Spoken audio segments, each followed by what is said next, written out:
Break के बाद आपका स्वागत है। एक और बड़ी खबर, सुप्रीम कोर्ट में नोट के बदले वोट पर सुनवाई। सुप्रीम कोर्ट ने पलटा 1998 का फैसला, विशेष अधिकार के तहत केस से छूट नहीं। देखिए, सदन में घूस लेकर वोट देने पर राहत नहीं दी गई है और इस बात को सराहा भी गया है। सुप्रीम कोर्ट के इस फैसले को सराहा गया। 1998 के फैसले को बदल दिया है।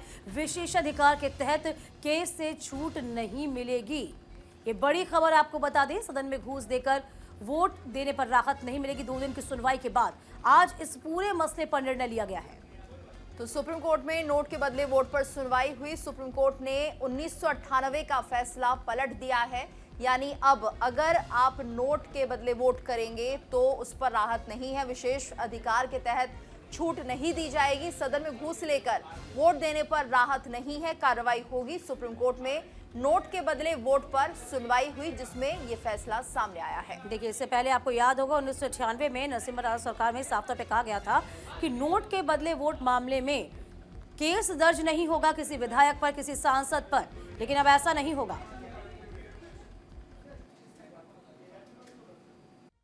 वोट करता है राज्यसभा के चुनाव में तो उसको कोई इम्यूनिटी प्राप्त नहीं होगी, कोई उसको अलग से प्रोटोकॉल नहीं मिलेगा, उसके खिलाफ भ्रष्टाचार का मुकदमा चलेगा। माननीय सुप्रीम कोर्ट ने कहा है कि ये पैसा लेके वोट करना और पैसा लेके सवाल पूछना ये पार्लियामेंट्री डेमोक्रेसी के लिए जहर के समान है, ये पार्लियामेंट्री डेमोक्रेसी के लिए कैंसर है, इसलिए इसको रोकना बहुत जरूरी है। और आज स्पष्ट कर दिया है, अब किसी भी विधायक को या किसी भी सांसद को पैसा लेके पार्लियामेंट में कुछ भी करने पे कोई इम्यूनिटी नहीं होगी। उसको नॉर्मल जैसे एक क्रिमिनल के खिलाफ केस चलता है, एक भ्रष्टाचारी के खिलाफ केस चलता है, वो भ्रष्टाचारी के खिलाफ केस चलेगा। इधर राहुल गांधी का मोदी सरकार पर हमला है। ट्वीट कर साधा है निशाना। पीएम मोदी पर एक्स के जरिए निशाना साधा। पीएम की नीयत ही रोजगार देने की नहीं है। रक्षा मंत्रालय में किस तरीके से 2.64 लाख पद खाली पड़े हैं, इसका जिक्र किया गया। तो खाली पड़े पदों पर कुंडली मार के बैठे हैं पीएम। झूठी गारंटियों का झोला लेकर घूम रहे हैं। बीजेपी केवल संविदा व्यवस्था को बढ़ावा दे रही है। आईएनडीआईए का संकल्प युवाओं को नौकरी देना, युवाओं के भाग्य को बदलने वाला, सूर्योदय करने वाला। कांग्रेस नेता राहुल गांधी ने पीएम मोदी पर जमकर हमला बोला है। राहुल ने ट्वीट कर कहा कि नरेंद्र मोदी की नीयत ही रोजगार देने की नहीं है। तो नए पद निकलना तो दूर, केंद्र सरकार के खाली पड़े पदों पर भी कुंडली मारकर बैठे हैं। आगे कहा कि स्थायी नौकरी देने को बोझ मानने वाली बीजेपी सरकार लगातार संविदा व्यवस्था को बढ़ावा दे रही है, जहां ना तो सुरक्षा है और ना ही सम्मान। खाली पड़े पद देश के युवाओं का हक है। बिल्कुल, और ये हक है। और राहुल गांधी ने कहा कि हमने इन्हें भरने के लिए एक ठोस प्लान तैयार किया है। आईएनडीआईए का संकल्प है कि हम युवाओं के लिए नौकरी के बंद द्वार खोल देंगे। पीएम की नीयत को लेकर सवाल उठाए हैं राहुल गांधी ने। रक्षा मंत्रालय में 2.64 लाख पद खाली पड़े हैं। खाली पड़े पदों पर कुंडली मारकर बैठे हैं पीएम, ये कहा राहुल गांधी ने। और कहा कि आईएनडीआईए के पास प्लान है कि वो इस तरह की नौकरियों को निकालेंगे। बीजेपी केवल संविदा व्यवस्था को बढ़ावा दे रही है। तो जमकर बरसे हैं प्रधानमंत्री मोदी पर। कहा कि लगातार बेरोजगारी बढ़ रही है, लेकिन इन पदों पर नौकरी देना तो दूर, जो पद खाली है उन्हें भरने की कोई कोशिश नहीं हो रही है। इधर चंडीगढ़ मेयर डेप्यूटी मेयर पद चुनाव में बीजेपी के कुलजीत संधू ने जीता है चुनाव। तो इंडिया गठबंधन के उम्मीदवार की हार हुई। बीजेपी को मिले 19 वोट, कांग्रेस आपको मिले 16 वोट। चंडीगढ़ मेयर का, डिप्टी मेयर का चुनाव जीत लिया है बीजेपी ने। बीजेपी के कुलजीत संधू ने ये चुनाव जीत लिया है। चंडीगढ़ से इस वक्त ये बड़ी खबर, जहां पर बीजेपी के कुलजीत संधू ने चुनाव जीत लिया है। इंडिया गठबंधन के उम्मीदवार की हार हो गई है। और तमाम जानकारी के साथ हमारे सहयोगी जसवीर इस पूरी खबर पर नजर बनाए हुए हैं। जसवीर, देखिए, मेयर चुनाव भी हमने देखा और मेयर चुनाव में जिस तरीके से लताड़ भी लगी थी बीजेपी को, लेकिन अब जो डेप्यूटी मेयर का रिजल्ट आया वो बीजेपी के पक्ष में आया। जसवीर,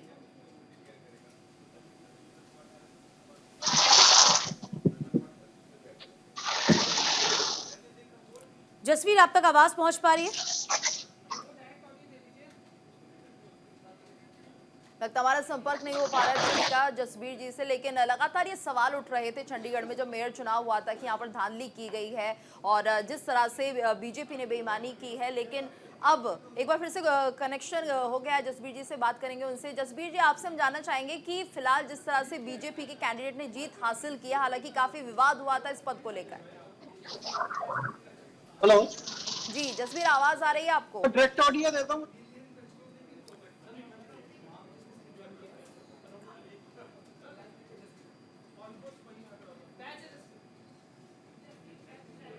और आइए सीधे रुख करेंगे तेलंगाना का, जहां पर पीएम मोदी संबोधित कर रहे हैं। कच्चे तेल के पहले टैंकर को हरी झंडी दिखाई है। 15 दिन में ग्लोबल टेक्सटाइल इवेंट का उद्घाटन हुआ है। 15 दिन के ये काम आत्मनिर्भर भारत से विकसित भारत के निर्माण को और सशक्त कर रहे हैं।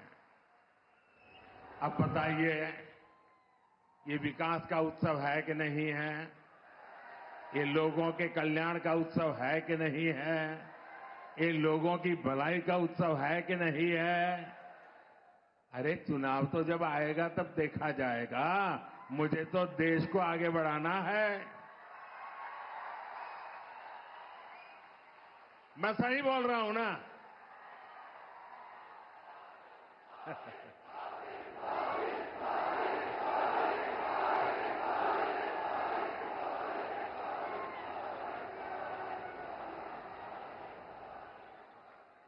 साथियों, कल भी मैंने, अब आप देखिए, ये चुनाव करते हैं, जरा देखिए, दिमाग खपाइए।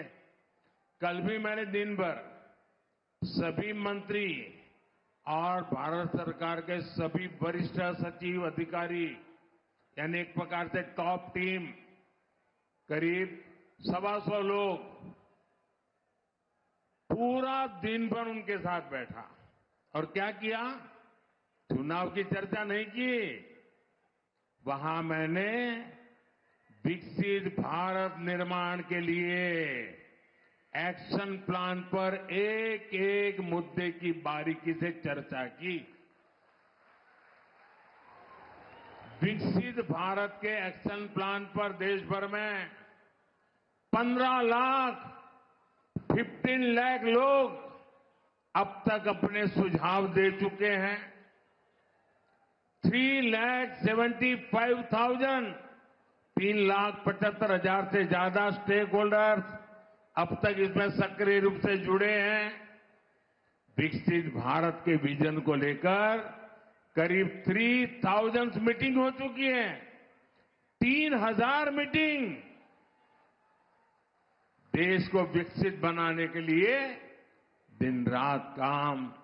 करीब 1200 यूनिवर्सिटीज ने इसमें हिस्सा लिया है। बड़ी बात यह है कि इनमें अब तक करीब 11 लाख युवाओं ने हिस्सा लिया है, अपने मौलिक सुझाव दिए हैं, जो हमारे युवा विकसित भारत के सबसे बड़े निर्माता और सबसे बड़े लाभार्थी, ये हमारी बहुत बड़ी ताकत है। राष्ट्र के विकास के लिए भाजपा का यही कमिटमेंट है, जिसके कारण तेलंगाना के भी लोग पूरे जोश से कह रहे हैं। तेलंगाना के गांव से आवाज आ रही है। नौजवान भी बोल रहा है, बुजुर्ग भी बोल रहे हैं, महिलाएं भी बोल रही हैं, शहर वाले भी बोल रहे हैं, किसान भी बोल रहा है, मजदूर भी बोल रहा है। अब की बार 400 पार। अब की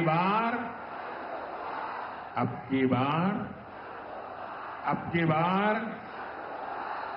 4 వందలు తట్టాలి। బీజేపీకి ఓటు వేయాలి। साथियों, ये धरती रामजी गोंड और कोमाराम भीम जैसी महान विभूतियों की धरती है। आजादी के इतने दशकों तक तेलंगाना की इस धरती ने उन्होंने जो योगदान दिया, उस योगदान को कभी सम्मान नहीं दिया गया।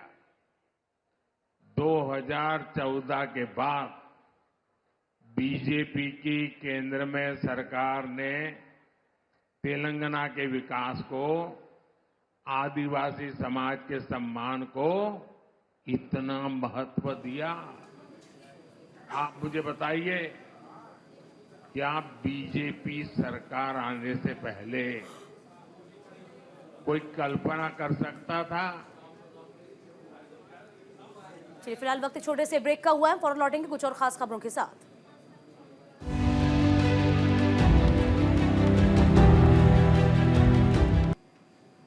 और इस वक्त बड़ी खबर, चंडीगढ़ मेयर डिप्टी मेयर पद चुनाव, बीजेपी के कुलजीत संधू ने जीता चुनाव। इंडिया गठबंधन के उम्मीदवार की हुई हार, बीजेपी को मिले 19 वोट, कांग्रेस आम आदमी पार्टी को मिले 16 वोट। देखिए बड़ी खबर आपको बता दें, बीजेपी के कुलजीत संधू ने चुनाव जीता है। इंडिया गठबंधन के उम्मीदवार की हार हुई है। जसवीर हमारे सहयोगी इस पूरी खबर पर नजर बनाए हुए हैं। जसवीर देखिए, चंडीगढ़ में डेप्यूटी मेयर का चुनाव जो हुआ उसमें अब बीजेपी की जीत हो गई है, और जिस तरीके से पूरा सिनेरियो हमने पिछले दिनों देखा था, किस तरीके से लताड़ भी पड़ी थी कहीं ना कहीं कोर्ट से भी, और अब पक्ष में जो गया है पूरा का पूरा रिजल्ट वो डेप्यूटी क्यों कहे कि मेयर जो बने हैं बीजेपी के, उनके पक्ष में गया। क्या कुछ वजह सामने आई? आज जो इलेक्शन हुई है, वोट है वो सारी बीजेपी की तरफ गई है। आपको बता दें कि यहाँ पे टोटल 35 नगर निगम के सदस्य हैं, जिसमें से गठबंधन को, कांग्रेस और आम आदमी पार्टी के गठबंधन को जो सीटें मिली थी वो पिछली बार उनका मेयर बन गया था। पर आज जो 3 आम आदमी पार्टी के सदस्य थे वो टूट के बीजेपी में चले गए, जिसकी वजह से आज सारे का सारा वो वोट है बीजेपी की तरफ चले गए। आपको बता दें कि जनवरी में पहले बीजेपी का मेयर बन गया था, पर जैसे ही सुप्रीम कोर्ट रूलिंग आई है, सुप्रीम कोर्ट ने उनका मेयर हटा के आम आदमी पार्टी का मेयर बना दिया। सो पिछले 2 महीने से लगातार चंडीगढ़ में मेयर को लेकर काफी खींचातानी चल रही थी, और आज गठबंधन को बहुत बड़ी हार का सामना देखने मिला है, क्योंकि बीजेपी का यहाँ पे मेयर बन गया है। जी बिल्कुल जसवीर, और क्या कह सकते हैं, इतना बड़ा झटका ही INDIA ग्रुप को लगा है, क्योंकि लगातार दावे किए जा रहे थे, पर यहाँ पता चल जाता है कितनी एकजुट है इंडी ग्रुप। तो आपको बता दें कि अभी इलेक्शन जो सामने आ चुके हैं लोकसभा के, इसको लेके सभी अपना अपना जोर लगा रहे हैं। कहीं ना कहीं इंडिया गठबंधन का ये बहुत बड़ी हार देखने को मिली है, क्योंकि जितने भी लोग पहले इंडिया गठबंधन से टूट रहे थे, जैसे ही मेयर बना वो एक एक करके दोबारा जुड़ना शुरू हो गए, और आज फिर से जैसे रिजल्ट बीजेपी के पक्ष में है, तो कहीं ना कहीं लोकसभा की जो इलेक्शन है उसमें ये कोई ना कोई जो लोग की तरफ आ रहे थे वो टूटते नजर आएंगे। बिल्कुल जसवीर, और कहा यह भी जाता है कि लगातार बीजेपी कोशिश करती है किसी भी तरह से जोड़ तोड़ करके जीत उन्हें अपनी ही पक्की करवानी है, लेकिन यहाँ पर जो विपक्ष होता है उसको भी देखना पड़ेगा, क्योंकि ऐसे जिस तरह से साधने की कोशिश की जाती है बीजेपी की तरफ से, वो रणनीति शायद बाकी दलों के पास नहीं है, यही माना जाए। अगर हम आम आदमी पार्टी केजरीवाल की बात करें तो केजरीवाल कहते हैं कि बीजेपी का हर वक्त यही रहता है कि जॉन हुक या बाय क्रुक वो जीते, क्योंकि वो कहते हैं कि लोकतंत्र का अभी तक कोई पता नहीं, क्योंकि बीजेपी लोकतंत्र को मानती नहीं है। चलिए बहुत शुक्रिया जसवीर आपका तमाम जानकारी देने के लिए। इस बीच बड़ी खबर आपको बता दें, अरविंद केजरीवाल ने ईडी को जवाब भेज दिया है। केजरीवाल ईडी के सवालों के जवाब देने को तैयार है। समन गैर कानूनी है, फिर भी हम जवाब देंगे, ये केजरीवाल ने कहा। केजरीवाल ने 12 मार्च के बाद की तारीख मांगी है। तो वीसी के जरिए जवाब देने की बात कही है सीएम केजरीवाल ने। सीएम केजरीवाल को 8वें समन पर आज पेश होना था। सीएम केजरीवाल के बयान को लेकर बीजेपी ने भी प्रतिक्रिया दी है, लेकिन जिस तरह से केजरीवाल ने कहा है कि 12 मार्च के बाद जवाब मैं दूंगा और तारीख आप मुझे 12 मार्च के बाद दीजिए, तो 8वां समन था ईडी की तरफ से, जिसको लेकर केजरीवाल ने अब जवाब दिया है कि 12 मार्च के बाद वो जवाब दे सकते हैं। तो देखिए वीडियो कॉन्फ्रेंसिंग के जरिए कहा है कि मैं सीधे पेश तो नहीं होऊंगा, हाँ वीडियो कॉन्फ्रेंसिंग के जरिए पेश होगा। हालांकि देखिए, हमेशा आम आदमी पार्टी कहती आई है कि गिरफ्तारी का भय है। अद्भुत है कि पहली बार जिसके ऊपर संगीन आरोप लगे हैं, जो शराब घोटाले के सरगना और मास्टरमाइंड माने जाते हैं, अब वो तय करेंगे कि किस प्रकार से जांच एजेंसी उसको बुलाए, किस प्रकार से जांच हो और किस प्रकार से वो जांच में शामिल होंगे। परंतु आज का लबोलुबाव यही है कि 8वीं बार जब समन गया है, तब 8वीं बार आज केजरीवाल जी ने समन के सामने पेश होने से इनकार कर दिया है। और यदि कोई छिपाने वाली बात नहीं है तो सवाल तो ये बनता है ना कि केजरीवाल जी चोर की मूंछ में तिनका। ये 8वां मौका है जब अरविंद केजरीवाल साहब कानून का सम्मान ना करते हुए ईडी के सम्मन को स्किप कर रहे हैं। अब साहब कह रहे हैं कि 12 मार्च को मैं वीडियो कॉन्फ्रेंसिंग के थ्रू प्रस्तुत हो जाऊंगा। तो अरविंद केजरीवाल साहब 12 मार्च की कोई मुहूर्त है क्या? आपने अगर वीडियो कॉन्फ्रेंसिंग के थ्रू जवाब देना है तो आप आज भी दे सकते हो अपने शीश महल के किसी पर्दे को खोलकर, लेकिन नहीं। और यहाँ पर वक्त तो चला एक और ब्रेक का, जल्द हाजिर होते हैं।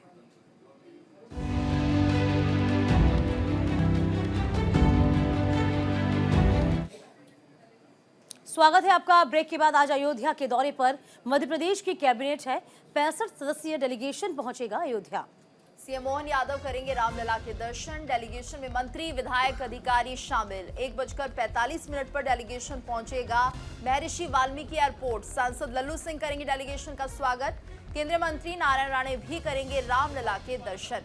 तो देखिए, जब से रामलला विराजमान हुए हैं तभी से हर राज्य के मुख्यमंत्री अपने तमाम कैबिनेट मंत्रियों के साथ, अधिकारियों के साथ पहुंच रहे हैं। और इसी बीच जो खबर है, आज डेलीगेशन यानी कि 1:45 पर डेलीगेशन पहुंच जाएगा महर्षि वाल्मीकि एयरपोर्ट। सांसद लल्लू सिंह भी डेलीगेशन का स्वागत करने के लिए वहां मौजूद रहेंगे। तो मध्य प्रदेश का कैडर, यूं कहें मध्य प्रदेश का कैडर भी होगा, इसी के साथ कैबिनेट मंत्री भी होंगे। सभी आज रामलला के दर्शन के लिए अयोध्या पहुंच रहे हैं। तो 65 सदस्यीय डेलीगेशन है ये, जो कि अयोध्या पहुंचेगा और भगवान रामलला के दर्शन करेंगे सीएम मोहन यादव के साथ, और भी विधायक जो कि रामलला के दर्शन करेंगे। और बात करेंगे श्रीनगर की, जहां पर 3 महीने बाद खुले स्कूल। बच्चों के चेहरे पर खुशी की लहर देखी जा रही है। सर्दियों के चलते बंद कर दिए गए थे स्कूल और आज से स्कूल खुलने जा रहे हैं। श्रीनगर में 3 महीने के बाद स्कूल खुले हैं। देखिए, चूंकि यदि हम सर्दी का आलम कहते हैं तो अत्यधिक सर्दी श्रीनगर में पड़ती है और 3 महीने तक स्कूल बंद रहते हैं, हर बार की तरह ही है। और इस बार 3 महीने के बाद जब स्कूल वापस से खुले तो नौनिहालों के चेहरे पर जो मुस्कान है वो देखते ही बन रही है। श्रीनगर में 3 महीने के बाद स्कूल खोल दिए गए हैं। बच्चों के चेहरे पर खुशी साफ देखी जा सकती है और बेहद उत्साह के साथ बच्चे स्कूल पहुंच रहे हैं। 3 महीने की सर्दियों की छुट्टी और उसके बाद अब एक बार फिर से स्कूल में वापसी। तो श्रीनगर में 3 महीने के बाद स्कूल खुले हैं। बच्चे बेहद खुश नजर आ रहे हैं। तस्वीरें देखकर आप खुद समझ सकते हैं किस तरह से चेहरे पर ये साफ झलकती हुई हंसी। और 3 महीने की लंबी छुट्टियों के बाद एक बार फिर से अपने दोस्तों के साथ स्कूल में पहुंचे हुए हैं सभी बच्चे। तो श्रीनगर की बात करें, 3 महीने की छुट्टियां यहाँ पर होती हैं सर्दियों की, और जिसके बाद जब स्कूल खुले हैं तो बच्चों के चेहरे की चमक अलग ही दिखाई दे रही है। बिल्कुल, ये चेहरे की चमक है और वापस में दोस्तों के साथ मिलने की खुशी भी इसे कह सकते हैं। चलिए, इसी के साथ वक्त छोटे से ब्रेक का हुआ है। ब्रेक के उस पर आप जरूर देखिए न्यूज़ रूम लाइव, हमारे साथ जल्द लौटेंगे।